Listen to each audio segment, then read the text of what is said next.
Avant de vouloir devenir growth hacker, il faut comprendre ce qu'est le growth hacking. Mais encore une fois, avant de répondre à la question qu'est-ce que le growth hacking, je tenais à me présenter. Salut, je m'appelle Nicolas, je suis concepteur d'applications et développeur de profession, mais j'exerce aussi la casquette de web marketer pour plusieurs sites et ça depuis 2008. En fin de compte, tout au long de ces années, j'ai toujours cherché des astuces pour augmenter la visibilité de mes activités sur le web, des accroches efficaces pour convertir cette visibilité en trafic vers mes sites web et optimiser mes sites, mes applications pour convertir ce trafic-là justement en prospect dans l'objectif de vendre soit des services, soit des produits. En fait, ce que je viens de te lister, ce sont des étapes logiques d'un parcours utilisateur, mais ce sont aussi les étapes d'un système de métriques appelé AR, donc acquisition, activation, rétention, référence, revenus, et ce sont tout simplement des métriques utilisées par le métier de growth hacker. J'en parlerai un petit peu plus longuement dans d'autres articles car je voudrais pas tout mélanger, mais avant tout, je voudrais t'apporter ma vision de qu'est-ce qu'un growth hacker. Je ne vais pas te faire une définition réchauffée du net de dire que le growth hacking c'est le piratage de croissance. Je voudrais simplement t'apporter ma vision de ce domaine-là. Je pense en premier lieu d'ailleurs que c'est plus une mentalité à avoir que la mise en place d'éléments techniques. L'idée est de voir différemment ce que la plupart des webmarketeurs peuvent mettre en place dans leur processus de communication. D'ailleurs, si tu regardes bien, le web marketing n'est que la simple adaptation du marketing traditionnel, mais appliqué au web. Et là où s'arrête en fin de compte le web marketing, va commencer ce que l'on appelle le growth hacking. Là où le web marketer, en fin de compte, va penser en premier lieu à de la publicité pour augmenter la visibilité de ses produits, de ses services, le growth hacker va tout faire pour chercher des solutions détournées avant de se jeter dans un gouffre sans fond de dépenses. En réalité, le growth hacker n'est pas forcément moins cher qu'une campagne publicitaire. Au début, son objectif est de trouver des solutions dans l'objectif d'accroître rapidement un business qui est déjà scalable. Et tout ça coûte bien évidemment de l'argent. Mais je reviendrai sur le terme de scalable par contre un peu plus tard dans cet article-là. Je voudrais avant revenir sur l'histoire de qu'est-ce que le growth hacking. Pour essayer de faire une définition assez simple de cette activité-là, le growth hacking serait une activité qui utilise des solutions détournées pour atteindre un objectif chiffré et sans rien laisser au hasard. Alors, on va essayer de décortiquer un petit peu toute cette phrase-là en commençant par utiliser des solutions détournées. C'est-à-dire que si je vais te montrer une fourchette, si je vais montrer une fourchette à un certain nombre de personnes et leur poser la question à quoi celle-ci sert-elle, la réponse la plus simple sera très certainement de pouvoir manger, de piquer des aliments dans l'objectif de manger. Un gros hacker, lui, il verra très certainement une nouvelle façon de se coiffer, de crocheter une serrure ou encore un outil de jardinage pour décrouter pour émietter la première croûte de la terre. Ça me fait penser en même temps un petit peu au film, je ne sais pas si tu connais, Dr Patch de Robbie Williams qui est sorti en 1999. C'est l'histoire d'une personne, donc accessoirement Dr Patch, dépressif, qui décide de se faire interner dans un hôpital psychiatrique. Dans cet hôpital, il rencontre un fou, tout du moins il aperçoit un fou qui devait être mathématicien, qui disait toute la journée comme quoi personne n'avait rien compris à rien. Et le corps médical lui avait d'ailleurs déconseillé de s'en approcher parce qu'il n'était pas fiable. Un soir, donc Robbie Williams justement rencontre cet autre fou et commence à vouloir discuter avec lui et d'essayer de comprendre pourquoi est-ce que personne n'a rien compris à rien. Le mathématicien lui montre sa main en lui posant la question suivante, donc lui montre 4 doigts, en lui posant la question suivante, qu'est-ce que vous voyez, ou plutôt combien de doigts vous voyez? Bien sûr, Robbie Williams va répondre 4. En réalité, la réponse était 8. Alors, je te laisse écouter un extrait du passage de ce film et je te retrouve juste après. Il y a combien de doigts? Il y a 4 doigts, Arthur. Non, regarde-moi. Quoi? Tu te concentres sur le problème. Si tu te concentres sur le problème, tu rates la solution. Ne reste pas collé sur le problème, regarde-moi. Tu vois combien de doigts? Non, c'est plus loin qu'il faut chercher. Combien de doigts?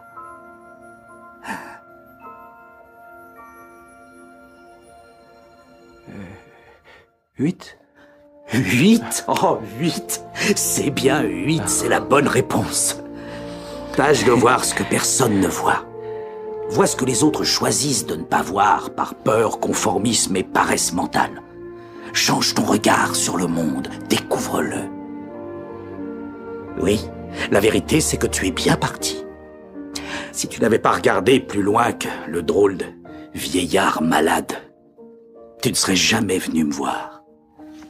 La morale de cette petite histoire, c'est que le fou voyait les choses différemment et qu'en utilisant cette différence, il était possible d'envisager d'autres façons de voir les choses. Dans cette définition du gros hacking que j'ai fait précédemment, on voit aussi pour atteindre des objectifs chiffrés. C'est même d'ailleurs logique, si tu prends, c'est même obligatoire d'ailleurs dans le milieu entrepreneurial, définir un simple objectif. Par exemple, je veux vivre de mon business en ligne, n'est pas suffisant. La question est à partir de quand j'aurai atteint cet objectif-là. À partir de quand tu auras atteint cet objectif-là, quel critère va te permettre de définir que ton objectif a été accompli? Et pour répondre à ces questions, il n'y a qu'un seul indicateur possible, c'est le chiffrage. C'est-à-dire que concrètement, je considère que je gagnerai ma vie sur le web à partir du moment que j'aurai gagné 2000 € par mois.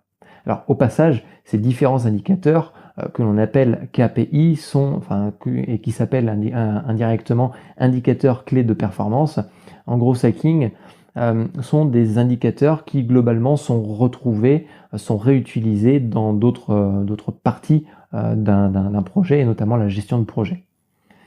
Les indicateurs, les chiffres de cet indicateur sont les clés qui vont te permettre de savoir si tu as atteint ou non ton objectif. Encore une fois, dans la définition que j'ai faite précédemment, j'ai dit sans ne rien laisser au hasard. En effet, atteindre un objectif, c'est bien, mais qu'est-ce qui t'a permis d'atteindre cet objectif? Par exemple, quelles sont les sources de visiteurs qui me permettent aujourd'hui d'atteindre l'objectif X ou Y? Il faut donc prendre en compte les critères techniques, qui permettent techniquement de remplir un objectif. Pour être plus précis dans mes propos, ces critères techniques peuvent être par exemple placés dans les URL. On appelle ça des UTM. Alors je ne vais pas rentrer dans les détails, mais ce sont des modèles de suivi d'audience. C'est grâce à cet outil que tu vas pouvoir avoir beaucoup d'informations sur d'où provient ton trafic ou encore de quelle campagne est issu ton visiteur.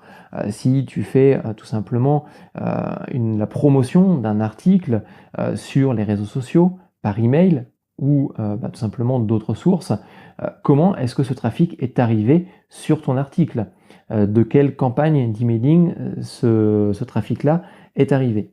Donc ces outils-là vont te permettre justement de ne rien laisser au hasard et de savoir où est-ce que tu vas.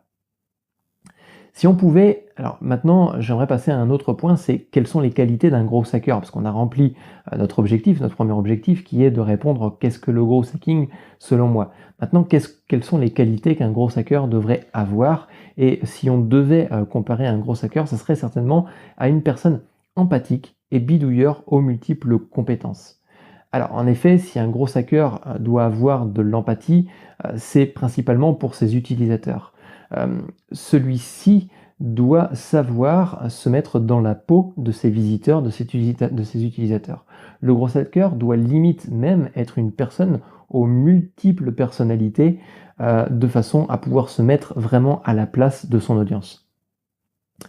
Ça veut dire qu'un gros hacker doit avoir aussi des compétences, une certaine sensibilité dans le domaine graphique, mais aussi comportemental. Il doit se poser continuellement, quand il construit ses éléments graphiques, les questions suivantes. Comment mon audience va me trouver? Comment mes visiteurs peuvent utiliser mon site? Et pourquoi, par exemple, est-ce que mes visiteurs partent au moment de payer? Chaque question doit avoir une réponse. Par exemple, si on prend la question quand mes utilisateurs utilisent mon site, il existe des outils très puissants, comme par exemple hotjar.com, qui est ce qu'on pourrait appeler un visitor recording. Ce type d'outil permet de traquer le comportement de ton utilisateur, de ton visiteur sur ton site et de répondre aux questions suivantes. Quelle partie de mon site intéresse le plus mon utilisateur? Ou plutôt, où est-ce que mon visiteur va cliquer sur mon site? Ça permet d'ailleurs parfois de corriger des idées reçues sur la conception d'une interface graphique. Lorsqu'on conçoit un site, une page, une landing page par exemple, une home page, d'un point de vue interface graphique, j'entends, on a tendance à construire un petit peu comme on l'imagine. On définit un objectif, en fin de compte, on va imaginer un objectif sur, par exemple, une page qui sera peut-être qui sera différente de ce quoi va s'attendre ton utilisateur.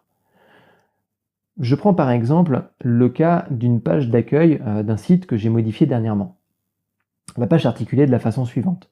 Tu avais un bandeau en en-tête avec le logo du site et puis un onglet pour accéder à des formations. Tu avais au milieu de la page et en beaucoup plus gros un formulaire d'enregistrement à une newsletter. Et juste en dessous de ce formulaire-là, dans une autre partie bien segmentée, un bouton d'appel à l'action pour rediriger mes utilisateurs sur YouTube. Tu t'en douteras très certainement, l'objectif principal de cette homepage était de s'abonner à la newsletter d'un point de vue graphique, et d'ailleurs tout était fait pour. Je m'étais mis en scène, je montrais le formulaire sur une photo et j'expliquais que la personne pouvait continuer à se former à partir de ce formulaire. Et puis quelques jours plus tard, après avoir créé justement cette landing page là, par hasard je suis tombé sur ce type de service de visitor recording que j'ai cité plus tôt. Je l'ai testé sur la page d'accueil tout de suite et le résultat a été sans appel. L'objectif principal que j'avais imaginé n'était pas du tout atteint et le tracker montrait très clairement que les visiteurs arrivaient sur cette page simplement pour cliquer sur le bouton formation. Ça revient à un point vu précédemment qui est de ne rien laisser au hasard.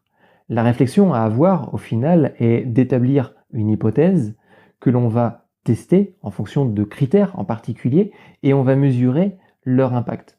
L'hypothèse de base dans le cas décrit juste avant était que l'utilisateur allait s'inscrire à la newsletter. Cela a été vérifié par un outil analytique qui l'a tout simplement invalidé. Donc ce qui implique en fin de compte aussi de trouver les bons outils et en même temps d'être un minimum bidouilleur. Donc comme dit précédemment, il y a une phase d'analyse à avoir. Les statistiques issues en fin de compte de cette analyse-là, dues au comportement de l'utilisateur de l'application, sont assez simples en soi. C'est simple à analyser, c'est-à-dire que concrètement, on va avoir sur un schéma un certain nombre de clics, de zones chaudes qui vont nous permettre de établir ou non si notre hypothèse est bonne ou pas. Mais parfois, il faut regrouper ces informations les regrouper entre elles et aussi avec d'autres outils, avec plusieurs outils. Par exemple, regrouper les performances entre différents réseaux sociaux et en fonction d'une campagne en particulier. Donc l'idée, tout simplement, que tu peux mettre en place, c'est créer un fichier Excel où tu vas alimenter toutes ces données pour les analyser et puis voire même créer des graphiques qui vont te permettre d'avoir une vision beaucoup plus synthétique. Bien sûr, l'idée n'est pas de tout faire à la main, d'accord ? Ça prendrait déjà beaucoup trop de temps, et puis l'activité principale n'est peut-être pas le fait de récolter des informations. Si par exemple tu es blogueur ou si tu es vlogueur, l'activité principale est de produire du contenu et de simplement analyser l'impact des actions qui ont été mises en place dans la technique, au niveau tout simplement des contenus que tu auras partagés. L'idéal serait donc de collecter automatiquement toutes ces données, et bien c'est aussi le rôle qu'un gros hacker doit avoir. Un gros hacker doit être capable de bidouiller des systèmes qui vont permettre l'automatisation de tâches afin d'améliorer la productivité mais aussi l'analyse. Alors pour ça, il existe des outils extrêmement pratiques comme IFTTT ou encore Zapier qui vont te permettre de connecter différents services entre eux. Et Au-delà, en fin de compte, de générer des rapports, d'accord, analytiques, ce genre d'outils peuvent aussi être utilisés pour automatiser des actions dans un objectif commercial. Sur la base de cet outil, il est aussi possible de développer des stratégies complètes de vente. Je vais te donner un exemple. Si on prend l'exemple basé sur du dropshipping, tu as peut-être par exemple une boutique qui va vendre du matériel pour les poules.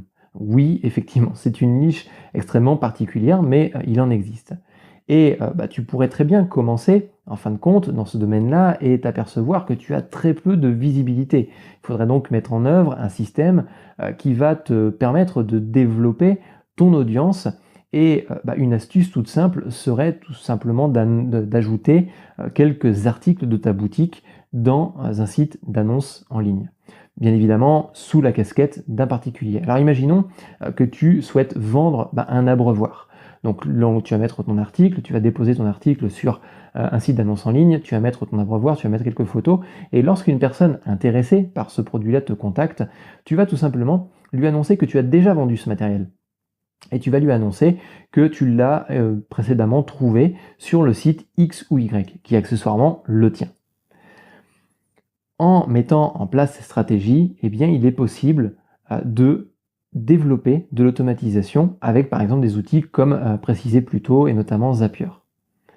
Je ne vais pas t'expliquer dans les moindres détails en fin de compte cette stratégie, mais tout repose sur le fait de recevoir un email dans ta boîte Gmail par exemple et d'utiliser l'outil d'automatisation de tâches pour pouvoir répondre automatiquement à tes contacts.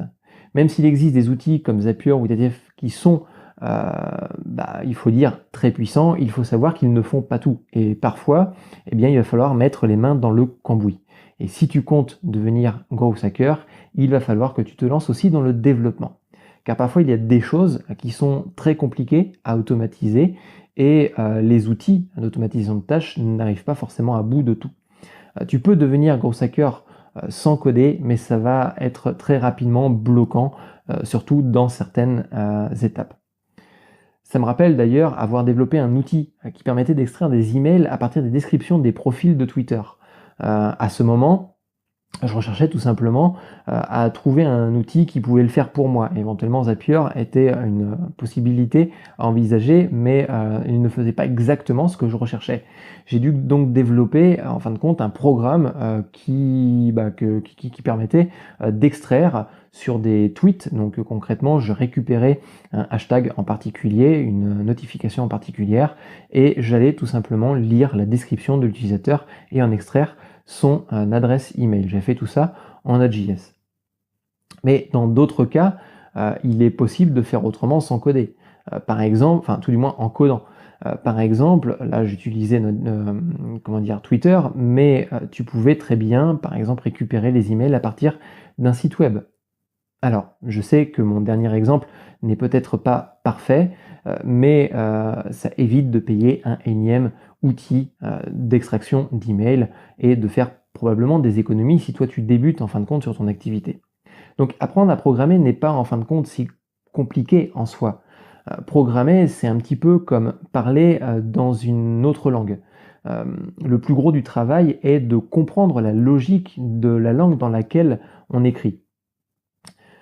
En programmation, on appelle ça principalement de l'algorithmie.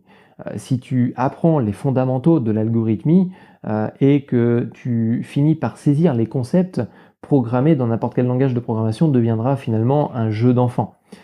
Et puis, développer, en fin de compte, peut-être qu'un jour tu pourras développer ton propre outil de growth hacking qui n'existe peut-être pas encore sur le marché. Voici à mon sens donc les qualités qu'un gros hacker doit avoir. Alors ça ne suffit pas, bien évidemment il y a beaucoup d'autres qualités, mais il faut aussi que, d'ailleurs une autre qualité que je vois maintenant, c'est tout simplement qu'un gros hacker doit avoir une certaine sensibilité, une certaine appétence à tout ce qui est la vision d'entreprise et de pouvoir aussi proposer des business models scalables. Alors qu'est-ce qu'un business model en fin de compte scalable? Si nous devions faire un petit peu une définition encore une fois de ce mot scalabilité, ce serait de pouvoir passer à grande échelle. C'est-à-dire que le coût reste le même, quelles que soient les circonstances, et que ce coût par utilisateur diminue au fur et à mesure. Je pense qu'un exemple sera peut-être un peu plus parlant si on prend le cas de Netflix. Fournir un service coûtant moins de 8 € par mois à un abonné, pour pouvoir fournir ce service-là, il va falloir mettre en place une infrastructure énorme, des serveurs, mettre la fibre, les ressources humaines, tout ça va avoir un certain coût. Et le tout premier utilisateur, en fin de compte, sur Netflix, imaginons que cette infrastructure coûte 1 million d'euros, eh bien ça va coûter extrêmement cher. Le premier utilisateur rapportera 8 € pour 1 million d'euros. Lorsque le second abonné va souscrire au service, en fin de compte, le coût par utilisateur sera divisé par 2. Donc on va réduire le coût d'un utilisateur et on va augmenter la valeur. Donc nous sommes dans un cas scalable. Le coût diminue, la valeur augmente, et au bout d'un moment, les deux courbes vont se croiser et le business va devenir rentable.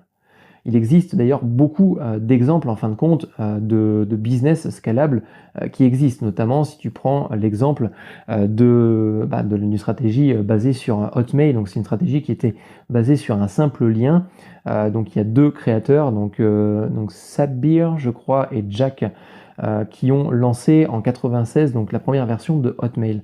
Malheureusement, la croissance était tellement lente que c'était même pas sexy de la proposer, tout du moins à différents investisseurs. La stratégie de communication principale qui était proposée justement par ces deux concepteurs, c'était une stratégie de bon marketeur, c'est-à-dire que l'idée c'était de suggérer tout simplement les utilisateurs via des canaux de communication traditionnels, c'est-à-dire la radio, la publicité, en dehors du web. Et un investisseur un jour leur a suggéré en fin de compte de placer tout simplement un lien en bas de tous leurs emails envoyés, des emails envoyés par tous leurs utilisateurs. Donc là, pour le coup, tu vois que moyennant un petit peu de développement, le fait de simplement passer ce lien-là aura permis à leur activité d'enregistrer le mois suivant plus de 3000 inscriptions par jour, et au bout de 6 mois de passer le cap des 1 million d'utilisateurs sur leur service avec 20 000 inscriptions par jour. La stratégie, elle est basée sur un concept extrêmement simple qui existe depuis longtemps, c'est la recommandation. Et en fin de compte, à mettre en place, ça ne coûte rien.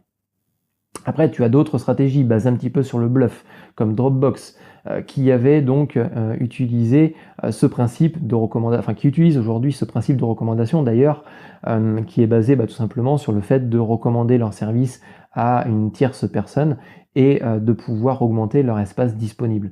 Mais au départ, quand ils ont commencé, ils ont tout simplement bluffé. La notion de coût est importante en fin de compte dans cette stratégie-là. La notion de coût notamment que l'on a vu sur Netflix. Mettre en place un service de stockage demande beaucoup d'infrastructures et une infrastructure de solide. C'est donc un coût très important. Et plutôt que de mettre en place leur service et d'avoir leurs premiers clients, pourquoi ne pas avoir les premiers clients avant de monter le service ? Et tout simplement, ils ont joué la carte là-dessus, c'est-à-dire que l'idée était de démontrer que leur service fonctionnerait auprès des investisseurs et en prouvant qu'il y avait potentiellement un marché à côté. Donc, quelle est ma vision dans tout ça sur ce site Devenir Growth Hacker ? Alors, avant tout, je pars sur le principe que j'ai encore beaucoup à apprendre du growth hacking. Il faut maîtriser beaucoup d'aspects, que ce soit d'un point de vue technique ou encore d'un point de vue aussi psychologie utilisateur. Je dois travailler aussi dans beaucoup d'éléments, même s'ils ne sont pas ma tasse de thé. Par exemple, le design, je suis capable de penser une interface graphique, mais je suis incapable d'associer deux couleurs entre elles sans que ça ne pique aux yeux des utilisateurs. Mais surtout, c'est surtout un problème en fin de compte de développeur back, c'est-à-dire qu'un développeur qui va faire des développements de programmes informatiques du côté back a moins souvent l'appétence graphique qu'il devrait avoir.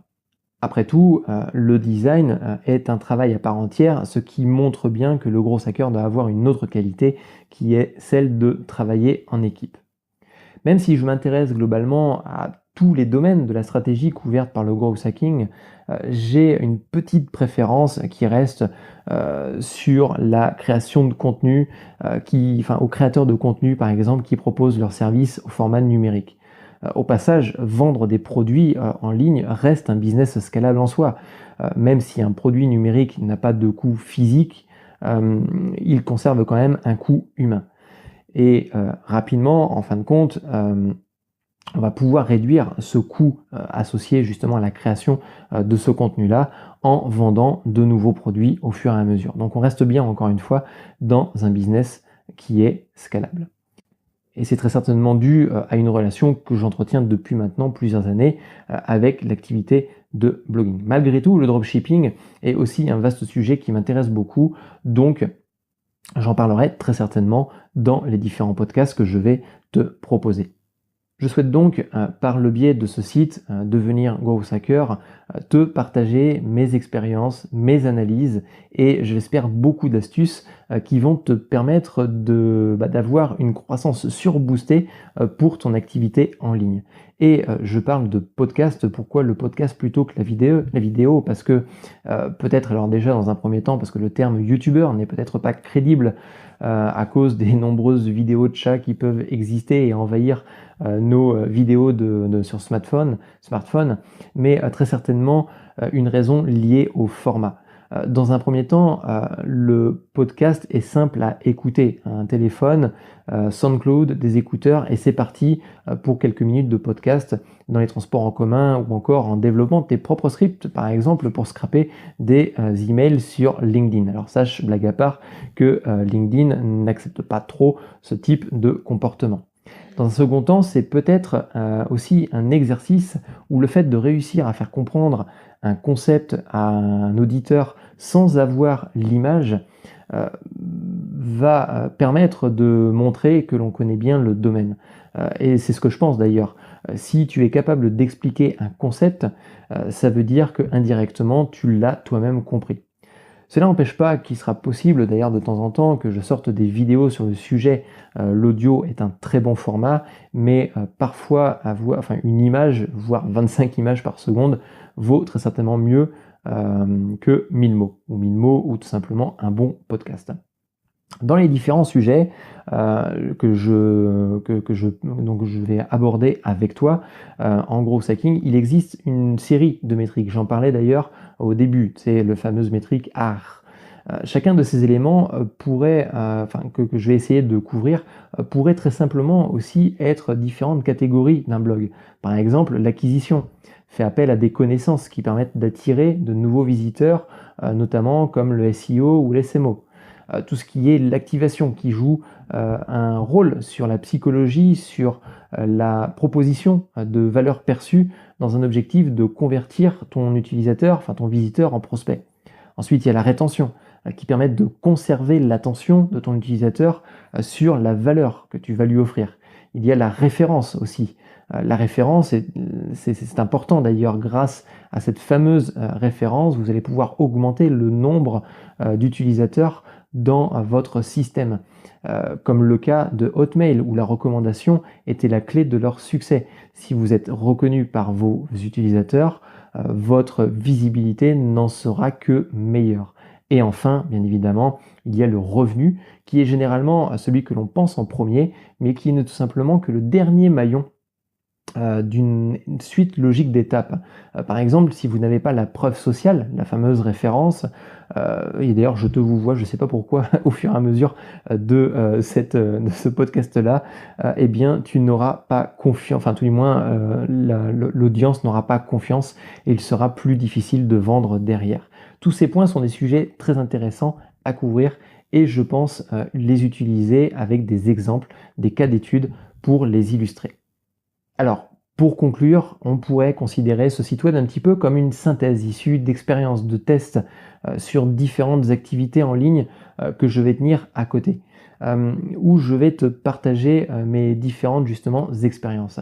Si tu es arrivé à ce moment-là du podcast, ça veut dire que tu es très certainement intéressé de très près au growth hacking et voire même passionné, eh bien sache que je suis en train de développer un guide complet d'astuces dans le domaine de growth hacking. Si tu es vraiment intéressé, je te laisse cliquer sur le lien qui se trouve en dessous de ce podcast-là et ça te permettra de t'enregistrer dans un formulaire et recevoir très prochainement ce fameux guide complet que je suis en train de tout simplement préparer. Et sur ce, je te laisse sur ce dernier extrait qui t'offre 2 possibilités. Ciao, bye. C'est là ta dernière chance. Tu ne pourras plus faire marche arrière. Choisis la pilule bleue et tout s'arrête. Après, tu pourras faire de beaux rêves et penser ce que tu veux. Choisis la pilule rouge, tu restes au pays des merveilles. Et on descend avec le lapin blanc au fond du gouffre.